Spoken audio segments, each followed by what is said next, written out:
कभी भारतवर्ष में एक राज्य हुआ करता था, राजवर्त, जिसकी भूमि पर सूरज भी सिर झुकाकर उगता था।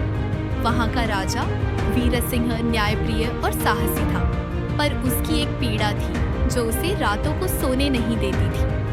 उसकी बेटी राजकुमारी आर्या बचपन में महल से रहस्यमय तरीके से गायब हो गई थी। 18 वर्षों के बाद एक साधारण सी दिखने वाली युवती मेघा महल में नौकरी की तलाश में आई।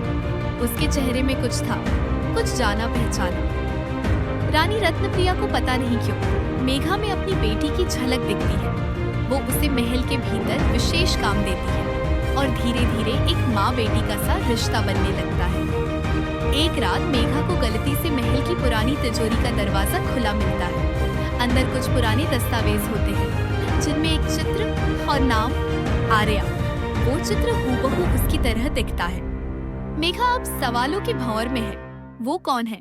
क्यों उसकी शक्ल उस खोई हुई राजकुमारी से मिलती है? और अगर वह आर्या है तो उसे क्यों बचपन में कोई उठा ले गया? इसी बीच महल में एक नया सैनिक नियुक्त होता है, सूर्यवीर। पर उसका असली मकसद कुछ और है। वो है इस रहस्य से पर्दा हटाना, क्योंकि उसके पिता को 18 साल पहले इस केस में गलत तरीके से दोषी ठहराकर जेल में डाल दिया गया था। मेघा और सूर्यवीर की पहली भेंट में झड़प होती है, पर फिर दोनों एक दूसरे की पीड़ा और मकसद समझते हैं। अब ये दोनों मिलकर एक गुप्त यात्रा पर निकलते हैं, महल के नीचे बने पुराने तहखाने की ओर। वो तहखाना एक पुरानी गाथा बयां करता है। वहाँ मिले एक बूढ़े सेवक के मुंह से निकलता है वो नाम, महामंत्री त्रिलोचन, जिसने राजा के विश्वास को धोखा देकर राजकुमारी को गायब करवाया था ताकि उसका बेटा राजगद्दी तक पहुंच सके।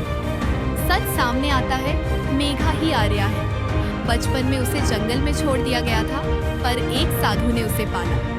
अब जब सच्चाई सामने है, सवाल है, क्या वो फिर से राजकुमारी बन पाएगी?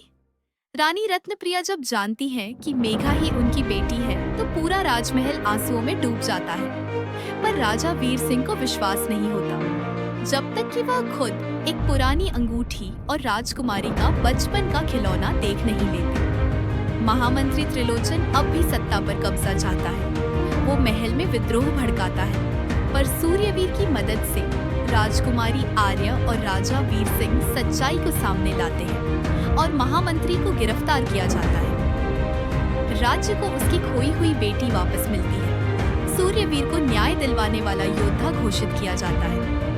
आर्या अब फिर से राजकुमारी है, लेकिन अब वो सिर्फ शाही खून नहीं, बल्कि एक बहादुर आत्मा है जिसने अपना अतीत खुद खोजा।